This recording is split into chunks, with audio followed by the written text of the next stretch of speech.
Happy Cinco de Mayo, everyone. Happy Workbench Wednesday. We are Jed, Bill, Dave. Everybody's in the basement studio tonight, so welcome, everyone. Tonight we are discussing tunnels and maybe touch a little bit about tunnel portals, but we have some suggestions and ideas for building G-scale tunnels in your garden railroad. There are several things you'll want to keep in mind, but we got a pretty good outline of what we're going to talk about tonight. So, guys, what have you been up to this week? Anything exciting? I'm cleaning a number of railroads. Of course, it's that time of year, and you have to do it multiple times. First off, because you got to get the crud off the rails, as we've talked about already before. And then after that, then Mother Nature joined in, of course, between the leaf fall, not the leaf fall, but the seed fall and the spring growth tends to cover things before all the little plants break out, which is another matter. It's been too cold yet. We were real concerned about frost, so we didn't put in any potted flowers or anything out yet. Fortunately, my garage looks great, but not the railroad as far as potted plants go. So it's been a little slow starting, I think, so far, just because, and that's why we're here underground in the massive Hacker studio tonight. Studio bunker, because between the rain earlier today and now the chill in the air, we took the better of the tact and came indoors so we could more casually discuss the topic tonight. Yeah, I don't know if you guys have had this issue, but the maple trees are dropping the little helicopters. Absolutely. My neighbors have some enormous trees, and my backyard is littered. So no trains are running tonight, no matter what I try to do. It's going to take getting the shop vac out there, I think, and sucking them all up. Yeah. Something you don't even think about till you have a garden railway in your backyard and you see this stuff all over the place. But probably because we haven't done a session on this yet, I did the opposite of Bill and put all my plants out and did all my decorating and everything, made my mistakes. So they're hanging tough in there. They're not dead yet. So fingers crossed that the plants stay in. But my railroad's up and going. So just picked up another engine and I can run 3 trains and living the railroad life. It's been good. So yeah, you've been busy. You send me a video or a picture almost every day. Yeah. And I know our July meeting is at your house. I forget the exact date, but it's the last Sunday of July. And look for the announcement on the website. But I can't wait for everybody to see your railroad. You've done an amazing job in 6 months' time. Nothing was there. Right. At the tour last year in September. Right. Yeah, I just had a small loop. Now it's probably 3 times the size. So. It's a lot more than 3 times the size. Which still doesn't make it big, but it's bigger than it was. So. And you fit it in your backyard. You don't have acres and acres of property to your next house. Right. Within my wife's parameters that I was given. That's right. And your wife was very generous to let you take the entire backyard. There's only a little bit of grass left. Good job. She wanted a place for a hammock and a place to like a planter. So I got her both those things. So I'm solid. So sounds good. Yeah. Bill, is Easton Town Center up and running good and well? It's continued. We of course that operates basically 12 months out of the year.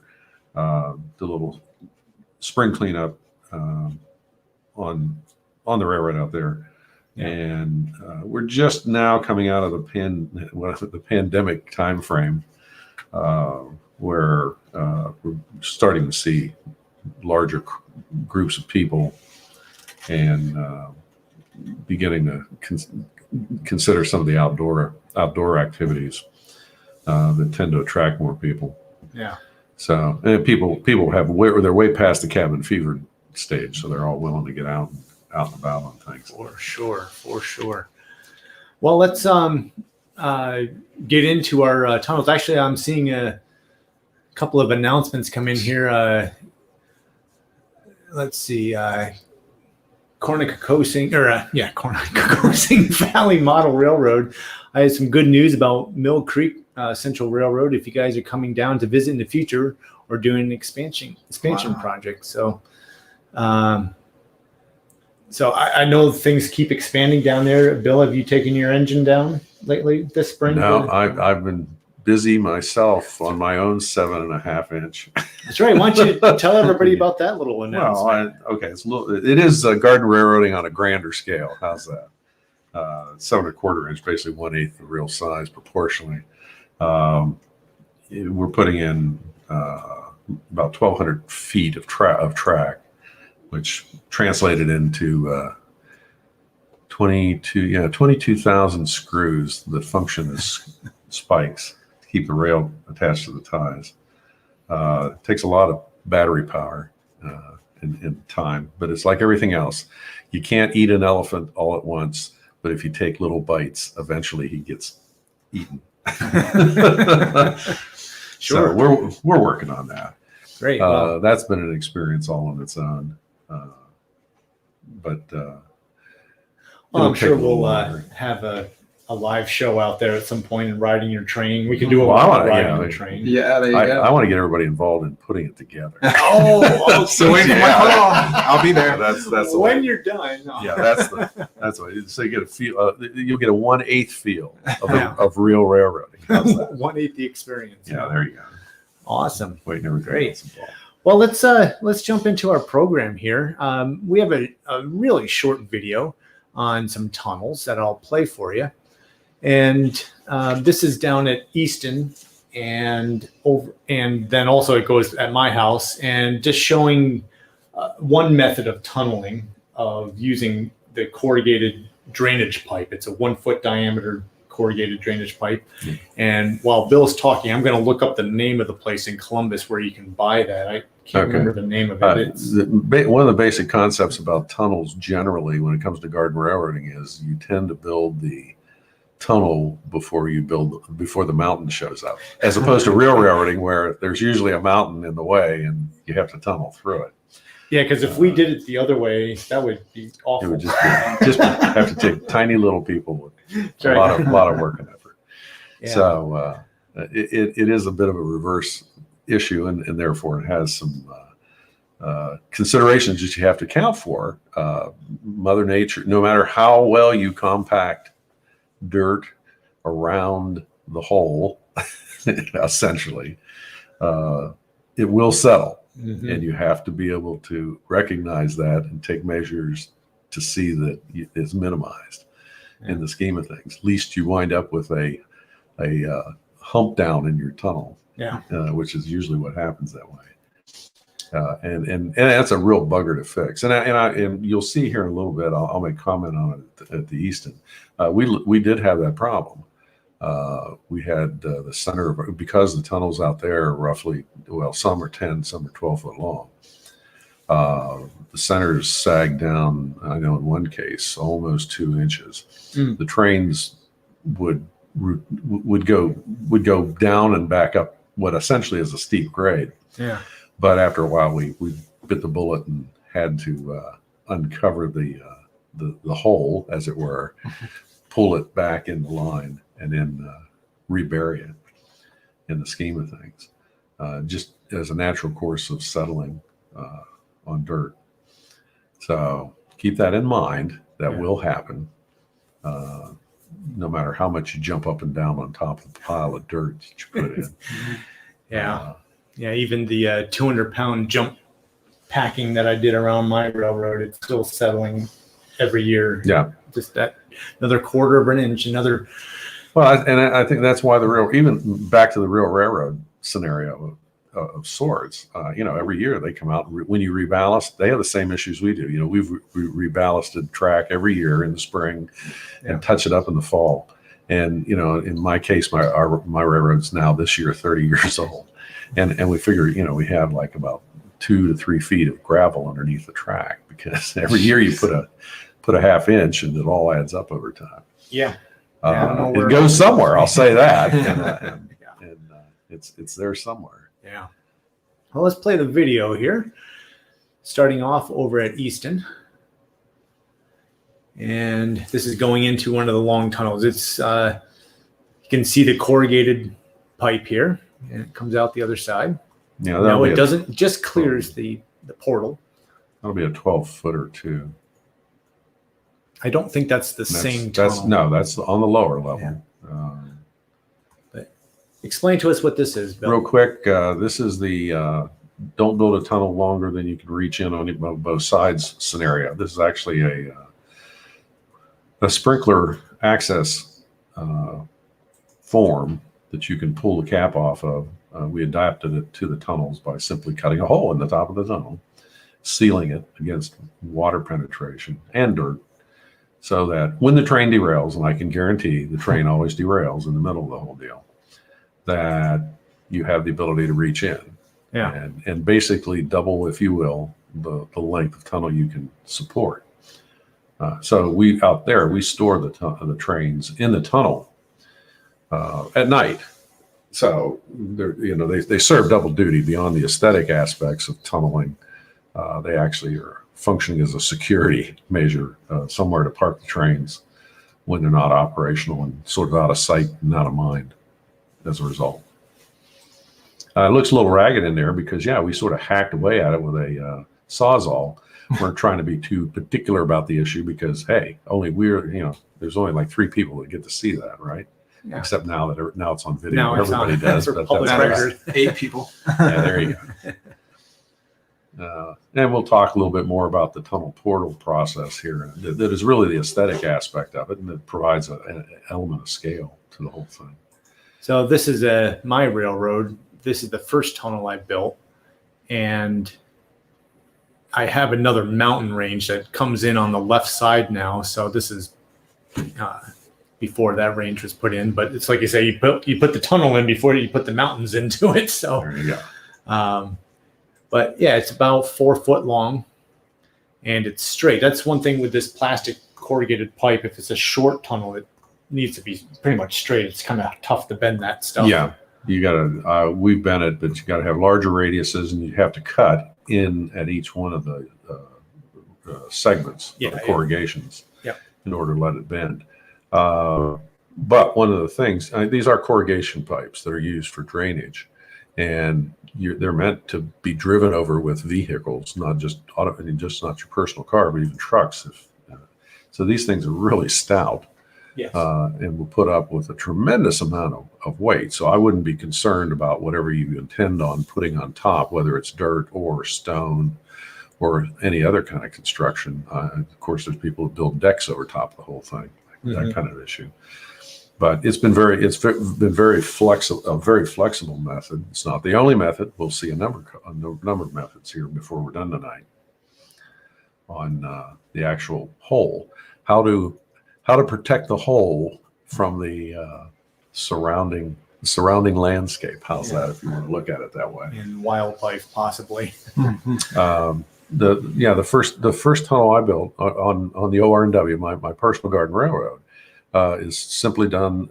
It's on a curve, so there's also a caution there. But I built it strictly out of 3/4 inch exterior plywood. At the time, 30 years ago, they didn't really have the pressure treated plywood that you can get today.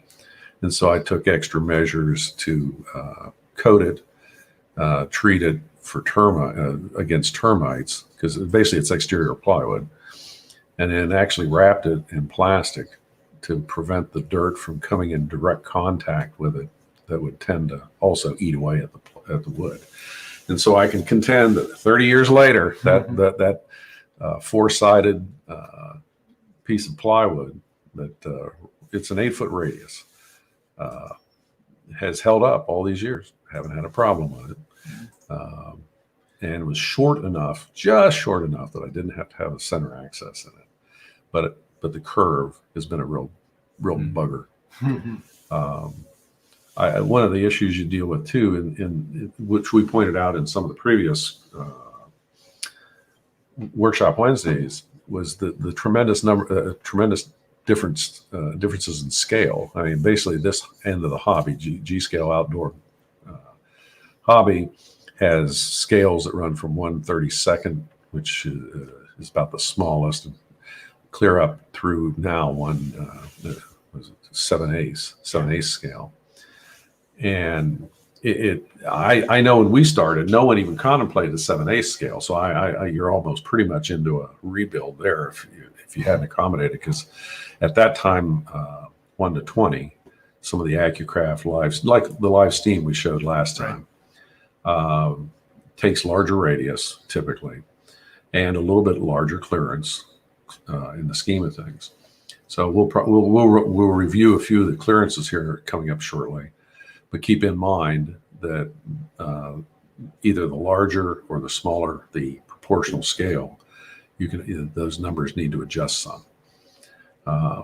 And if it would be almost impossible from a visual quality standpoint if you want to run 1/32 scale standard gauge versus 7/8 inch scale narrow 2-foot live steam and have any hope of having it look right, because something's got to give in the way of the clearances. Yep. In the scheme of things. And probably the other thing dawns on me right off is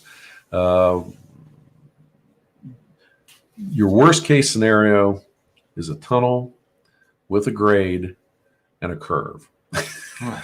If at all possible, don't do that.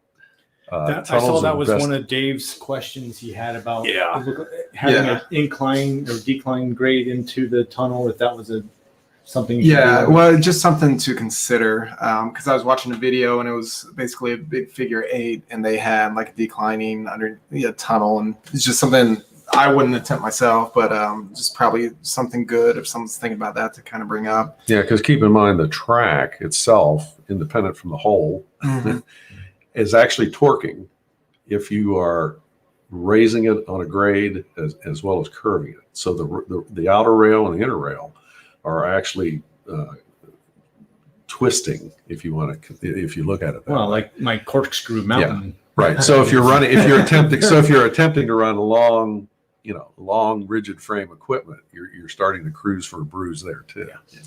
And the worst thing is, of course, have a derailment in a tunnel. But I can guarantee you, if the train is going to derail anywhere on the Garden Railroad, it will be in the tunnel. A side point that comes to mind too, and we had this problem out at Easton, and I'm sure all of us maybe have experienced it at some point or another, is Mother Nature and her animals. Tunnels are natural, respite from bad weather. And you can typically expect things, rabbits, neighborhood cats are also notorious, the occasional squirrel, chipmunk, whatnot. I had a groundhog go through mine. It didn't live in there, but it routinely would go through it to get to the front to the back of my garden.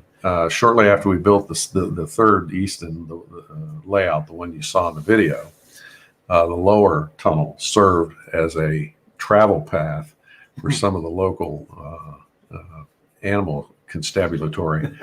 And so every morning we had the problem that the trains, again, were parked in the tunnel overnight. Well, the entire train was flopped over on its side in order because it wouldn't fit the caboose of the animal wouldn't fit the caboose that was in the tunnel to begin with. Only one caboose wide. Yeah, only one caboose wide. So, and that'll happen. I know at home, and just this week, our cats routinely use the tunnel to keep out of the rain. Yeah. And now I don't keep my equipment in the tunnel, so that's not really an issue. But the things like the debris and occasionally you'll find a dead mouse somewhere along. You have to drag a dead mouse out of the thing every once in a while. That kind of stuff happens. So it's just part of the fun of the hobby. I know a number of people have and do actually, for example, over the wintertime to prevent snow and build up inside from blowing in, as well as leaves come fall, will actually block off their portals, which is fairly easy to do if you think about it on a timely basis. So those issues are up for grabs for everybody too. Yeah, depends on how you use your railroad. Yeah. So I feel like we've hit on a lot of these, but one thing that we brought up is clearance. So again, like I reiterate on all these shows, and when you see pictures, give me the benefit of the doubt because I'm relatively new to this, so I was kind of making it up as I went because we hadn't had this conversation yet. So one of the mistakes I made was the size of my tunnels. First, I made the tunnel on a curve, so then the sides of the tunnel, the center blocks I used were too close to the edge of the track, so I had to move those out. But is there a standard like guideline or rule as far as like how wide or how high you need to go? Well, starting out, typically, and I think LGB was very good for a number of years in their catalogs of actually showing I'll say a full scale replication of their trains, and in turn silhouetting around them dimensions, so that you had an understanding of clearances for everything from track signals to buildings to platforms, and oh yes, tunnels. What comes to my mind, typically track is usually kept 7.5 inches on center minimum if it's straight parallel as a minimum, and that's just enough to get your hands between the equipment, and of course let trains pass, and that tends to also then translate into the opening requirement for the tunnels. Sorry for that. So you got yourself a tunnel. What we're saying is you got a minimum 7.5 inch clearance. It's easier to think of it in terms of 4-inch center to edge if it's a straight tunnel. Mm-hmm. And for every reduction, or well, I'll say this, for every 1 foot radius difference in track, you need to add an inch onto the side of the tunnel. And if you're going to, and again, this is, if you're running European equipment, short stuff like Jed tends to do, it's not a big deal because the on-center spacing between the axles for the frames of the cars is short. But if you're trying to replicate contemporary standard gauge 36-inch long car carriers, you're going to wind up having to, you're going to have at least a 2 to 2.5 inch difference in the widths if you have any hope of you're going to clear your sidewalls and the tops on the tunnels. Quite frankly, the easiest and best methodology is to do a mock-up. You know your radiuses, you know your equipment. You can easily put those together, look at them from overhead, and mark or note, how far over the overswing is on the equipment, and that'll give you a starting point rather than just sort of start with a tunnel and hope for the best. Yeah, most of the equipment will make it through, but then there's the notorious, oh, by the way, long car problem, or more often than not, the nice little accessory steps, handrails, latches on doors, corners of cars that tend to get clipped off in the scheme of things, which are really maddening in the big picture of things. So, did you see this from Kokosing? Yeah, I think they got you beat on the. Yeah, they definitely have it. Oh yeah, well that's easy. That's easy when you got you can walk through the tunnels. I buy that. Yeah. And so that's just the natural. Hey, that all we're doing is saving the animals the trouble of burrowing. That's right. In the scheme of things, and they're great for taking advantage of that stuff, and it's always fun, and it's always something to consider if you just fire up the trains one day and send them out on the railroad, having not checked or had to clean maybe some of the rail to see what comes out the other side of the tunnel. In my case, we have a number of sweet gum. There's two sweet gum trees, and it have those notorious nasty little ball, ping pong ball sized seed pods, and they're just a killer. They're a guaranteed derailment in the scheme of things, and somehow, some way, they always find their way in the tunnel. So just like the real railroads, it's always you have to be your own track gang. And tunnels are one of the components that you need to check a lot of times, at least, or you're going to have the fun, the enjoyment of reaching in and re-railing your equipment. I mean, that's really the bottom line if you don't do that. Yeah. Out at Easton, I know the lower tunnel faces north-south, which is sort of a wind corridor. And we have there's landscape crews that are they're out cleaning landscape up, and the air blowers that they use, the backpacks, the leaves go everywhere. And I can always count on the lower tunnel being filled full of leaves. I mean, it's just the way it is. Yeah. And so sometimes the equipment will start up and push everything out of the way to get through. But odds are, if I don't stop and purposely clean that out before the train continues its ongoing looping, that it will derail it, or at least stop it, depending on the leaf in the case and what's going on. Yeah.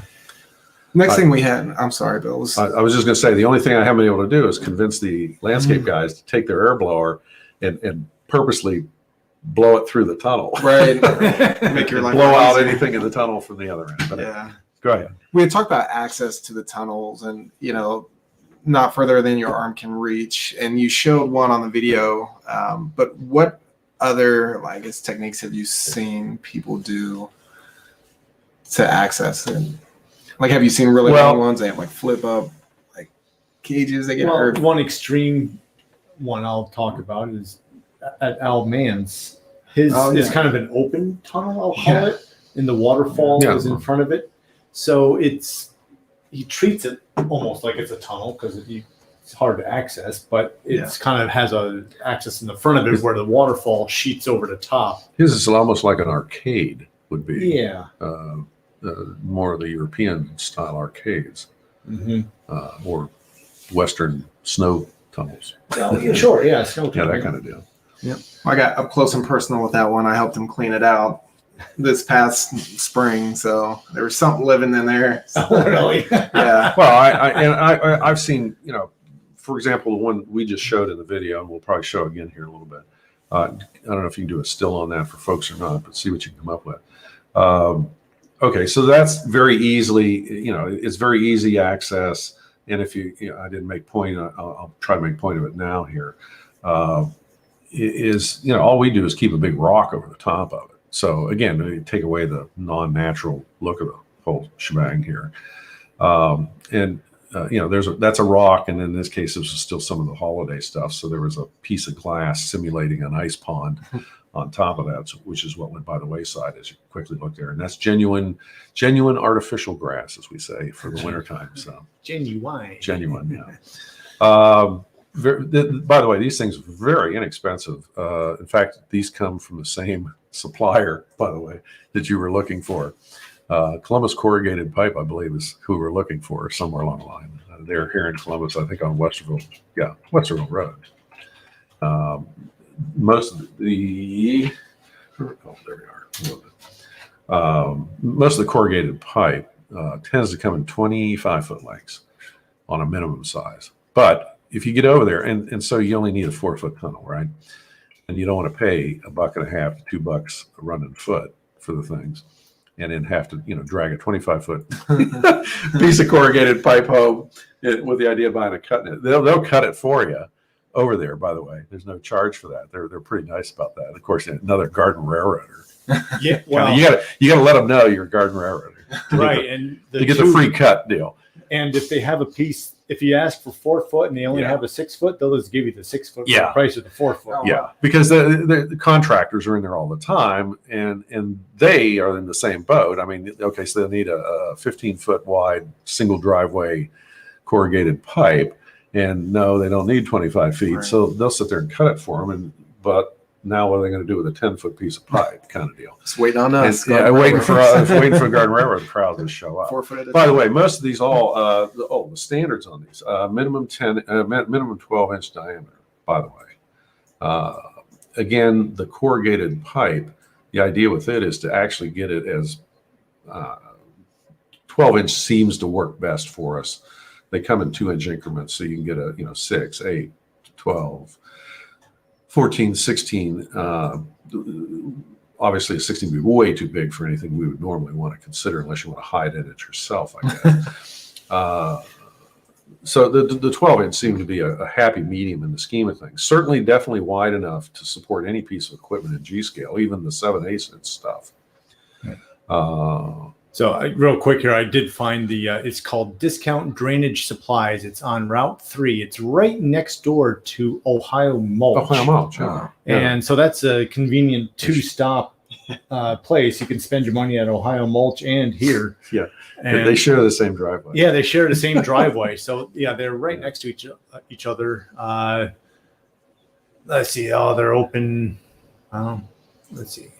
We're Yeah, getting- they close at 4 p.m. So you need to go at your lunch hour. right. We get no residuals off of it. Right. If you're a contractor, you show up at 7 in the morning and go from there. Yeah, they're basically at the corner of 161 Route 3. Go south on Route 3 a little bit. Very easy to find. And if you want to come over and say hi to me at work, I'm about 200 yards from there. Is how it works. There you go. Very close. But Yeah. and it took me a year to find this place because I didn't know what I was looking for. And then when I finally found it on the internet, I was like, I can't believe how close they are. There you go. You're about So 2 there minutes it truck is. there. But on the photo that we were just showing too on the access, those are simply called sprinkler access hatches. They come in different heights. Quite frankly, you just simply need the most shallow. Well, I'm going to say the most shallowest one, with the idea in mind you don't have a lot of cover over top of your tunnel, and then you just literally set it over the tunnel and proceed to cut out anything you can see of the corrugated pipe to open up an access for you. We've quite frankly cheesed out over time when we do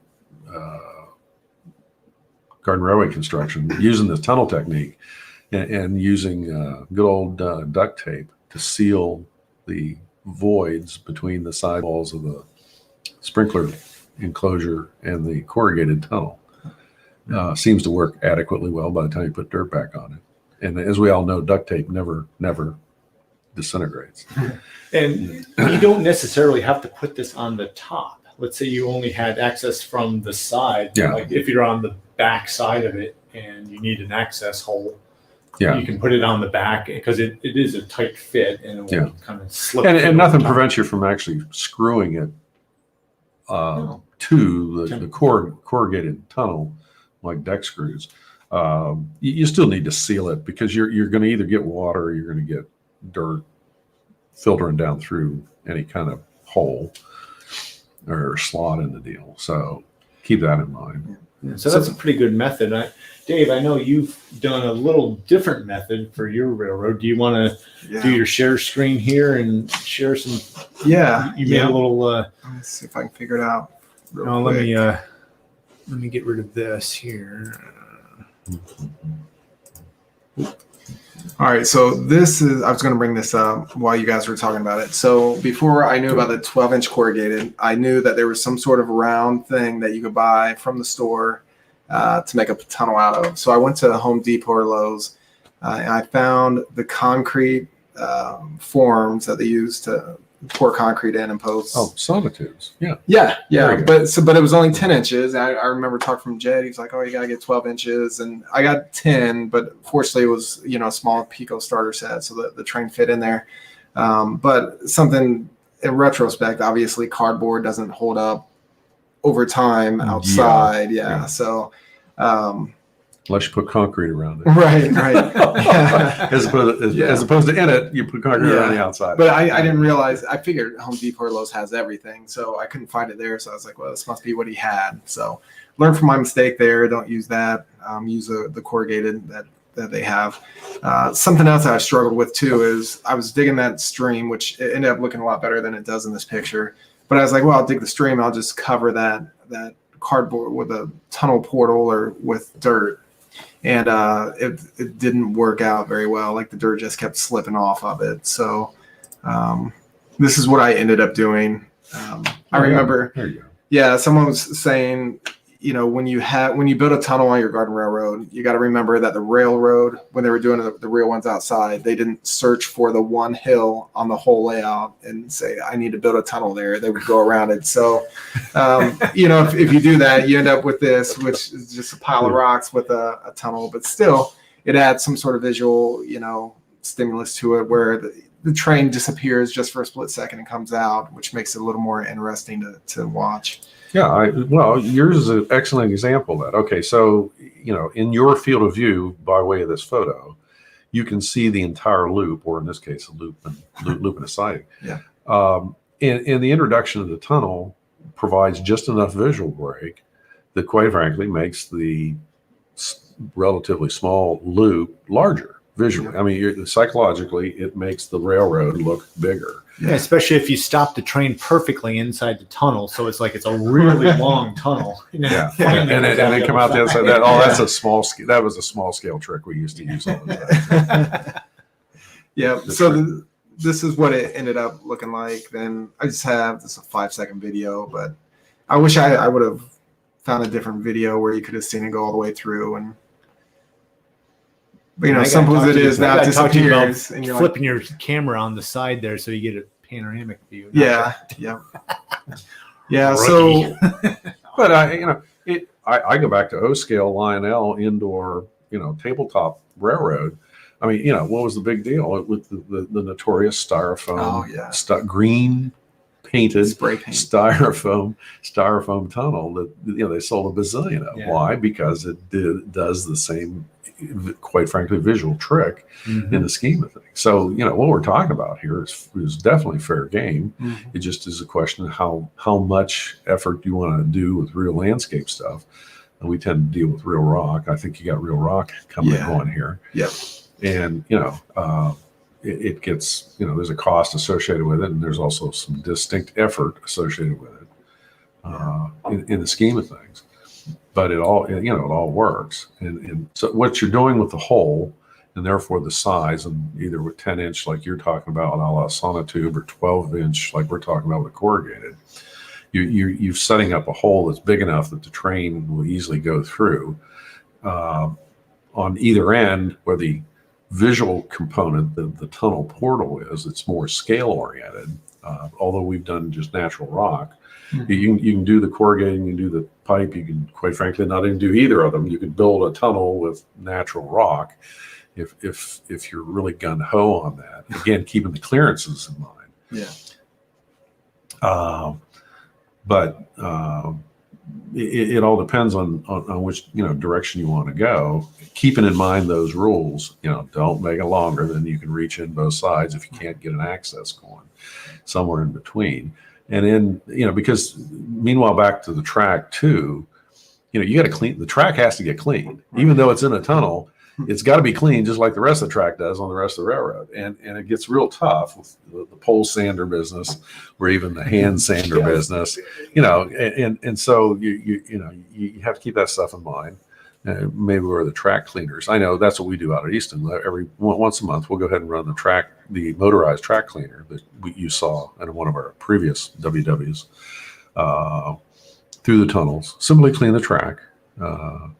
Because it's easier to let the machine do that than to sit there and try to get a 3M pad up and down through that on a pole sander. Something else I made up as I went, because something I didn't really give much thought to was I guess where the portal would be to the tunnel. And I know you brought some portals with you, but here I just ended up using a couple rocks and like an overhang to kind of hide the shape of the tube. The tube. So okay. That's what I did Fair there. game. Yeah. Well, and everybody will face that. I mean, you have. No one really wants to see the corrugated pipe. Right. Nobody wants to see the sonotube kind of thing, or like I mentioned earlier, the plywood box. Quite frankly, I know Kevin Strong had a whole series on his railroad out in Denver, and he did a similar approach. Using a wood, was it wood? No, it was cement. It was cement block. Okay. The typical thin cement block that you could stack and curve at the same time. Yeah. and it worked for him. But he still faced the same. Well, so it doesn't look like a stacked bunch of concrete block on the ends. What do you want to do? Yeah. And that probably gets us into the next piece of the puzzle here where we're at. You got more? Yeah, I have a lot of pictures here, but Okay, I'll just go kind for of it. run through those. But this is the new layout. So where the old layout was, you can see in the back left corner, I put a deck there so I can sit there and look at this one. This one's gone through a lot of changes. This was early last spring, but you can see the side closest to us, the pink marks in the ground there. That's where I wanted to make the tunnel. I also did a tunnel on the opposite side, which you'll see. So I was so gung-ho over the winter, just wanted to hurry up and get things done. So I didn't know how to do it, but I knew I wanted the 2 tracks at the bottom to go through one tunnel. Then I have an elevated loop, which I wanted to go through another tunnel. I wanted them to be stacked on top of each other. So I'm in my garage, freezing weather, snowing outside, trying to figure it out. It made me feel like I was making progress. So this is kind of the mock-up. Yeah. Okay. Then that's my artwork on my phone, trying to figure out what it would look like. Love it. Yeah, and this is, the other half of it. You can see on the left-hand side there that the track goes over another tunnel, which will make more sense when you see it. But I do want to point out, in the freezing weather, I bought a bunch of those sheets of white paper, taped them together, and I traced out the track just so I could try to figure out, how the placement would be. So, Because So- your kudos. garage I mean, is yeah, I mean- probably the perfect. You could probably scale the entire thing in your garage. Yeah. It's about the same size of. yeah. Yeah. So. Yeah, except my Makes- wife wanted to park in the garage. You can believe that? So, nerd. Park outside. What? Park Yeah. on the During the street. winter? Yeah. She wanted to park in the Yeah. garage during the Yeah. winter. I gotta get my Wow. car. Told her she's around gotta get on together. board here. So. Yeah, okay. Pun intended. But yeah. So this is what I ended up doing. I got some center blocks, kind of laid it out. This is just the other side. The center block caps that are in the middle there by the pond, they aren't part of the tunnel, but they were just kind of holding dirt back and kind of giving me a visual. So I figured the center blocks weren't high enough, so I ended up putting those center block caps on top of those that added another 2.5 inches. And I'm so glad. So every time you talk, Bill, and talk about what you should do, I think to myself, like, I messed up. Like, Well, I shouldn't have done that. Well, they look just about what they should be. You typically want a 12-inch. Now, the equipment will actually clear 10 inches, Mhm. but we always say go for 12 before the hole, the void, if you will. Yeah. So that you there's no possibility. Well, except Jed runs a risk of this. He's got the catenary on top of his crocodile, and every once in a while that'll pop up. Yes, I would be in trouble if it popped up. It would. Yeah, there you go. It would. And that'll be a real bugger getting it out of there. Yeah, okay. So I ended up doing, I got a long 2x12, ended up cutting it and, different pieces to kind of fit the curve. But I was glad to hear you say, so this was in the winter, snow was coming, rain. So I was like, I'm just going to cover it up with this tarp that I cut up. Just to kind of see how it goes. Again, my beautiful artwork here. I wanted to show you the tunnel portal, then like the wings on the side that I plan to build, then the track going on top. So this is how it started to come together. This is the other side where it's, you have the 2 tracks on the bottom under a tunnel, then the elevated one going under a tunnel itself. Just another view, but I covered everything with a tarp that I cut up. I built some tunnel portals here. The clearance on it, after we talked about this in one of the workshop Wednesdays, and I went back and I was like, yep, I have to undo what I've done to move that out, because that was Get the sledgehammer out. yeah, that was definitely too tight there. So then it's snowing, and I was like, well, this is a good test, because I put that tarp on it. I didn't know how that tarp was going to work. I had some rubber lining from a pond that I had previously. I was like, well, if this doesn't work, then I'll just cover that with the rubber. But that stuff's not as cheap as an old tarp. So thawed out, it held up. I know it looks like a mess there. I was just happy to get something going. This was, I don't know, probably a day in January. It's a decent weather day. But this is something more recent. It's starting to come together. It's come together quite a bit since then. This is even more recent, but you can see this is obviously where the tunnel goes underneath it, and I have the Right, elevator track okay. that goes Yeah. on top. Yeah. This is what the other one looks like. Again, not completely finished, but this is kind of how it turned out. Oh, that's really cool. No, that's all fair game, and it's really visually it is exciting Yeah, because you got so much action packed in relatively small space. yeah, Yeah. yep. And that elevated loop, the picture we saw this before this, when I sit on our porch or I'm sitting in our house and look out the window, I can see like the elevated part. So when the train's going, Yeah. it's really, really nice. Well, like in my case, I got a whole town sitting on top of essentially what that plywood tunnel I spoke of runs underneath the whole town. Huh. One of these days we'll have to get over and look at that. Yeah, Yeah. yep. Uh, So I threw this one in there because it's kind of like that whole thing. You don't want it to look like a pile of rocks. I also wanted to do that double tunnel because I wanted a waterfall to come off of it. So this is kind of what it looks like. To me, it kind of looks like a pile of rocks, but I put some creeper plants on the top, also like interspersed inside it. So hopefully those will eventually grow and kind of break up, the stone. But again, because we're talking about tunnels and all of this stuff was like thought out to a certain extent before. So when you go to plan, like this is, some things that we talk about are things to consider. Then this is the final one, but just finally running trains, and they all kind of went at the same time. So cool. yeah, so that's my life there. Well, okay. So back to your water feature. Yep.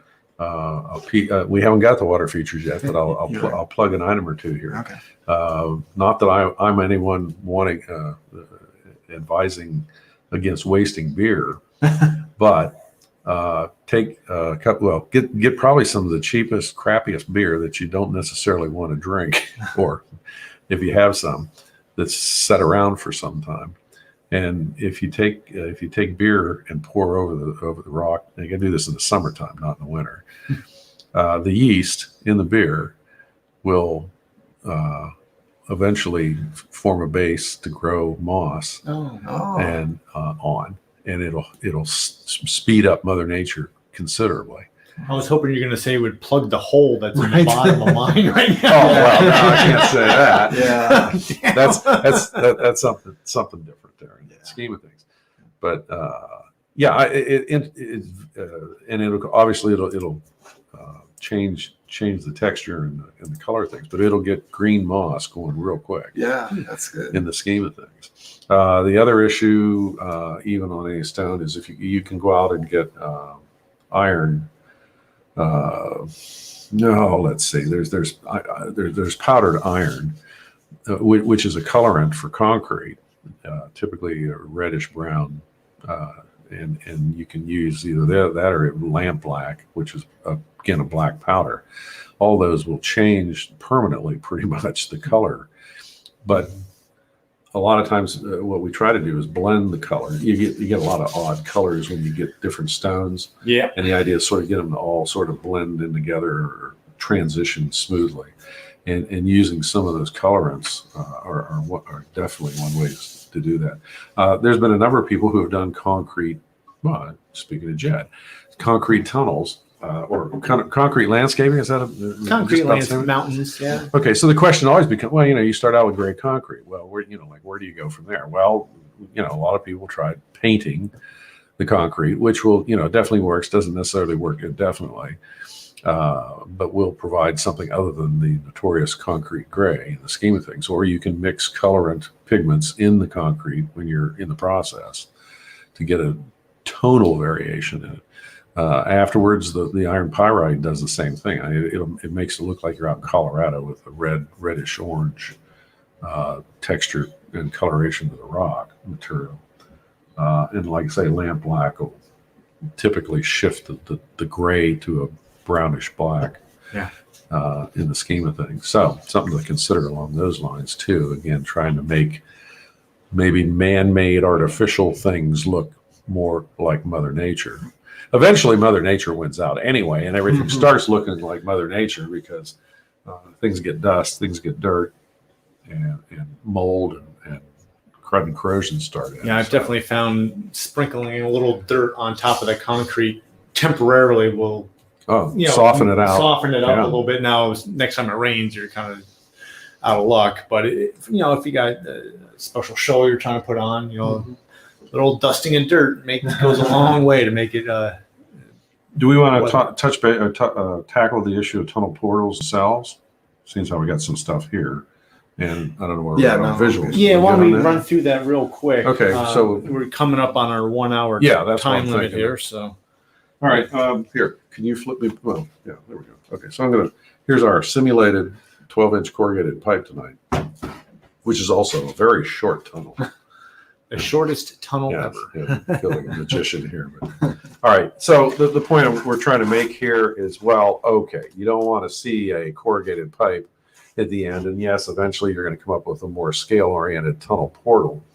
But one thing I've always recommended and always have done is work an intermediary plate in between. Okay, so here's my intermediate plate. Are we getting this on the screen? Yeah. You good there? Okay. Actually, I will. Okay, there we go. We'll move back. Move back. There we are. Spread my- Against my red shirt. Okay. Okay. What is this? This stuff? You can. Wow. Now this is where you do go back to Home Depot and Lowe's, by the way. Go into the tile department where they sell backing board for any tile projects, particularly bathrooms, is where you find it. Now, this stuff comes in a gridded pattern here, which is a little hard to see with the lighting, but okay. And it has a smooth side and a textured gridded side to help you cut things out. And simply all we wind up doing, and if you can see in pencil form here, we've traced the actual circular nature of the tunnel corrugated hole itself, because ultimately what we're going to do is apply this to the face of the corrugated tunnel and then screw into it in order to attach this permanently to the facing, to this relatively rough facing of the corrugation. Got to feel like the weather person where you're trying to do something and watch yourself at the same time. Okay, so what does that do when you go to this extra step and spend a little bit extra money in the scheme of things? Well, now it sets you up for a flat surface to attach your scaled decorative tunnel to. And also, depending on how big you want to make it on the back side, provides a buttress for stone, dirt that won't fall into your tunnel opening in the scheme of things. And still allows you then later on, and I'm going to pull up, let's see what I want to pull up. Oh, let's go for the wood one. Okay, we all like, wood tunnel portals. In this case, this one's made out of cedar.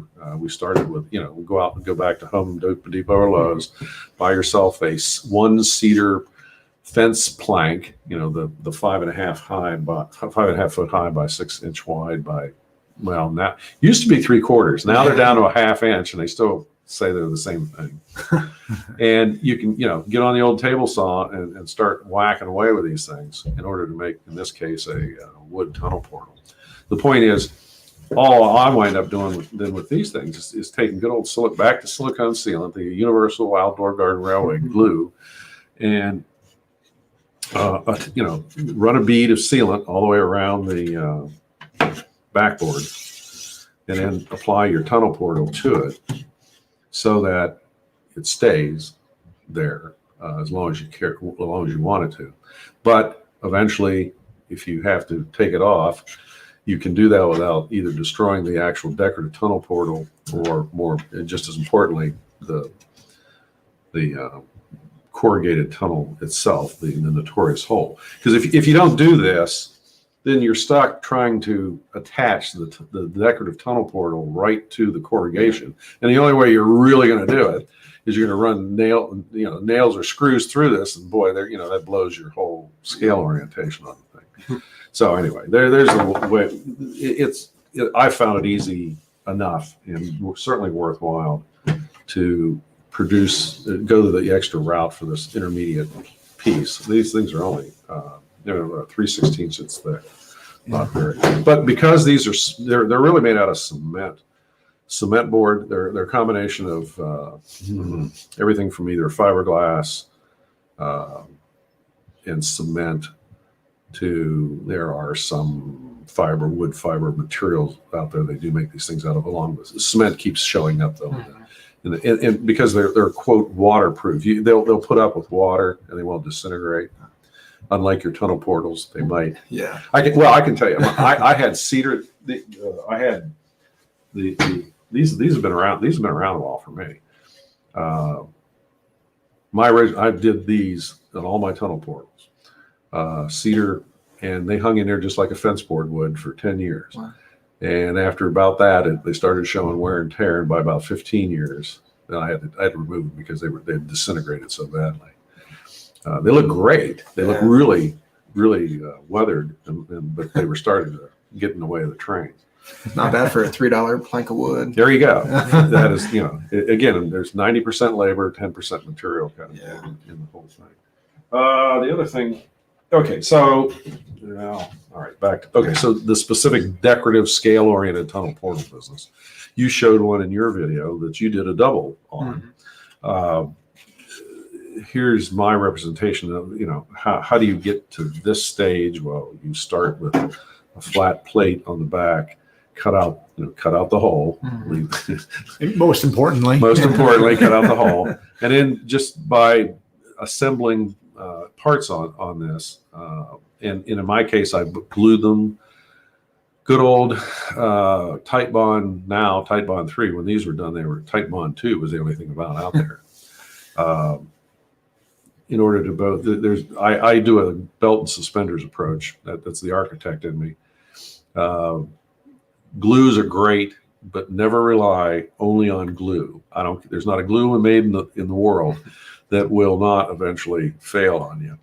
And in this case, what turns out to be looking like the decorative nails that we put in just as a scale element, actually are nails and do go through. So you have both a mechanical as well as an adhesive attachment to them, and it just lasts longer. Is the bottom line.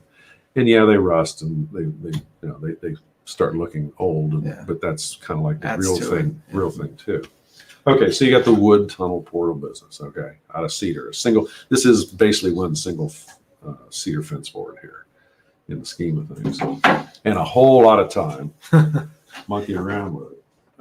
Let's see, we've done tunnel portals. Also got this good old stuff. This is this is 1.5 inch thick styrofoam, and there's different companies out there that make the stuff. Dow Corning. What's my other folks? The Pink Panther crowd. Owens Corning. Thank you.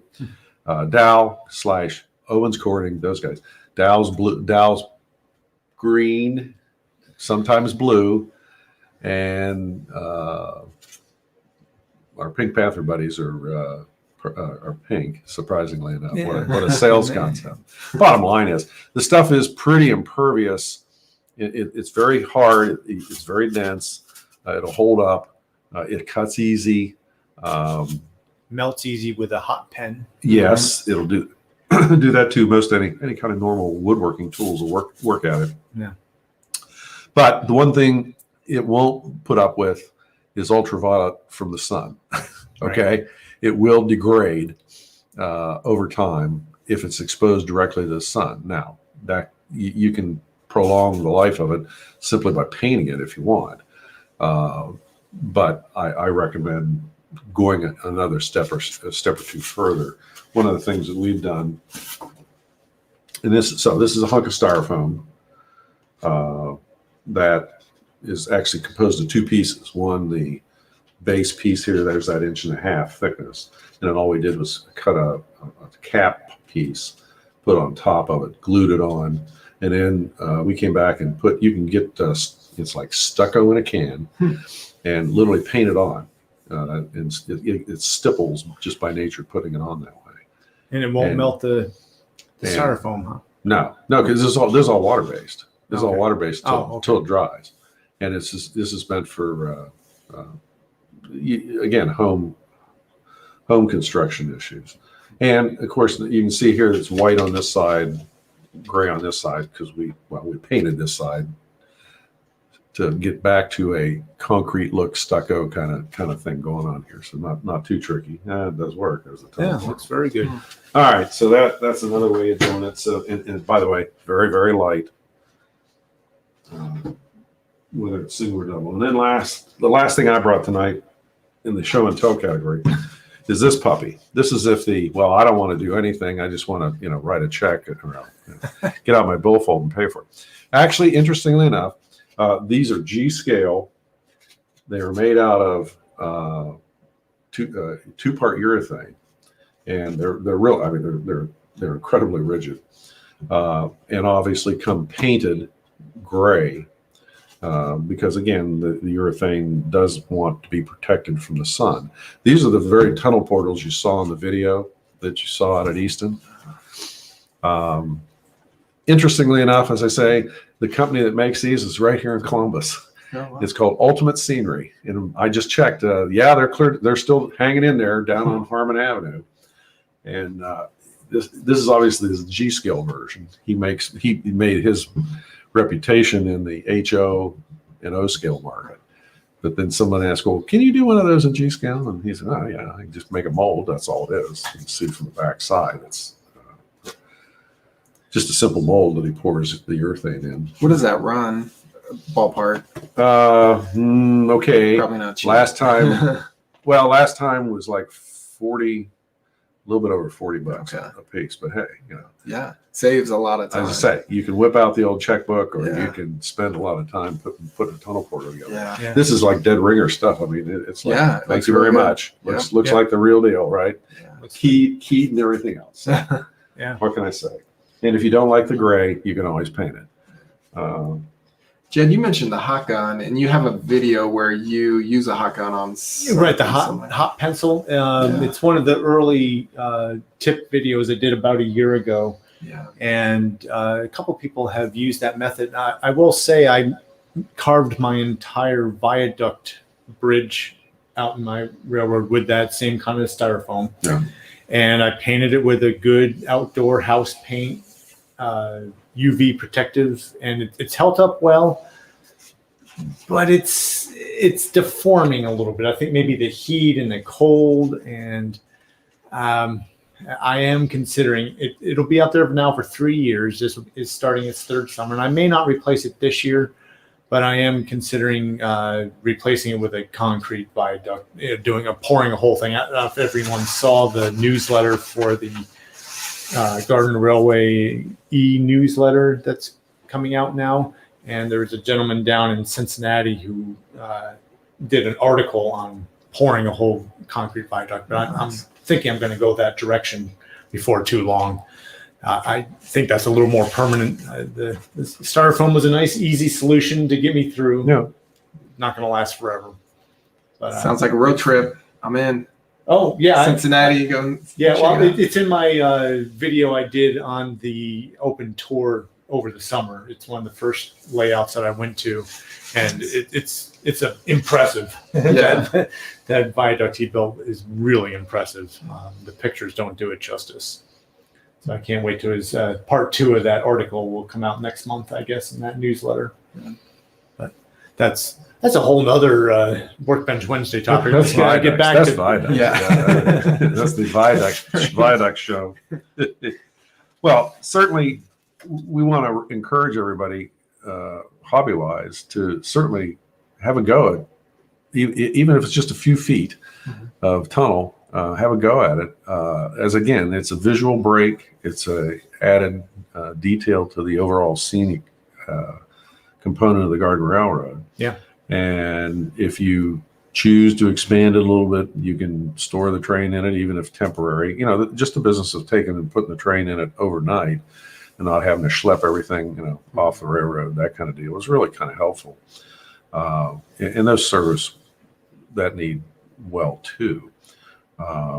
And there's innumerable amounts of any type of landscape and or construction type materials that you can use to put it together with. We've tried to give you a handle here. Like I say, the key issues are definitely a solid base so that once you put the track in it, the track stays where you put it, doesn't move around, doesn't sink, doesn't, sag, I should say maybe. And keep in mind that you got to clean the track, unless you're doing live steam, I guess, or battery power. We'll discount that. But trust me, you'll have to clean the track because there will be something getting on it, in it, around it, that kind of issue. So always keep in mind the necessity to gain access through the tunnel portals. So, even from a track standpoint, you have to think to, you're going to walk over to the tunnel portal somehow, some way, from either side or overhead to get to it. When a train derails, or you got to clean something. But it's certainly maybe one of the first steps of beyond the loop business of scenery to consider in the process here. So have a go at it. Any questions that came in from the body politic out there? No, and if we haven't had a whole lot of viewers tonight, but thank you for those who have viewed. If you haven't subscribed to our channel yet and you're still watching our video, please subscribe down below on that subscribe button. Every subscriber is well appreciated. We love you guys. Thanks for watching. But we need the viewers, and we need the subscribers. So any of you will help. Thanks for subscribing. I don't know if there's really much left to touch on, except just go out and do it. Don't be afraid to make a mistake. I mean, we're gonna lose money on everything. We're not making money on building tunnels and things like that. So, go out and have fun. That's what it's all about. And I don't know, Dave, any parting words from you? Any comments on your experience? No, don't be afraid of it, because you'll make mistakes, but you can grow from them and learn from them, and your next one will be better. So, yeah, it's good. Yeah. Start out small, so when you have to redo it, you don't have to redo as much. Yeah, that's true. The scheme of Good things. Yeah. There you go. But all right, well, we'll end with a little bit of train running here. I think we're going to play the video of your original layout running here, Dave. How about that? Okay. All right, so good night, everyone. Thanks for tuning in. Night, everybody. I got some more videos coming, so keep watching our channel. I'll get those videos. I got 2 more that are really close to coming out. I just haven't finished them yet. So, all right, take care, everyone. Good night.